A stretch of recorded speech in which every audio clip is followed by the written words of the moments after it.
हम यही सोचते थे कि इंडिया में इंसाफ दिलाया जाता है, लेकिन मोदी साहब ये इंसाफ दिलाया जाता है कि सरेआम एक घर के बंदे 11-11 अपराध मारे जाते हैं। आज तक उनका कोई भी उनको रिक्वेस्ट नहीं मिली, आज तक उनके पीछे कुछ भी नहीं हुआ, बल्कि बावजूद उन बंदों में से एक भाई बचा गया है, मेरा मामा केवा नाम का, उसके साथ भी इतनी नाजायज की जा रही है कि तेरी बहन ने अपने घर के इंसानों को मारा है, घर वाले अपराधों को मारा है। कोई बहन ऐसे नहीं मारती, अगर मारती तो बहन उस भाई को भी मारती। आज उनसे सवाल किया जा रहा है, एक मेरी खाला मलका नाम की वो जिंदा है, एक मेरा मामू जिंदा है केवा नाम का, उनके साथ पुलिस वाले और मोदी साहब तेरे उधर कानून के बंदे उनको हावी होके अजीब अजीब 11-11 उनके सामने लाश पड़े हुए, उसके बावजूद भी उनसे ये सवाल किए जा रहे हैं कि तेरी बहन ने किया है, उल्टा उनके सामने इंसाफ लगाया जाए। वाह मोदी साहब, तेरे मुल्क का हमने इंसाफ देखा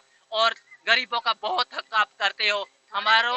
इधर से इमरान खान से हमारी ये अपील है, बड़े मेहरबानी करके हम रिक्वेस्ट करते हैं कि जो हमारे 5 बंदे हैं, अपराध है हमारे, वो इधर मंगाए जाए और ज्यादा से ज्यादा हम रिक्वेस्ट करते हैं हाथ जोड़ के, हो सके तो हम उनके रस्मों में शामिल हो सके।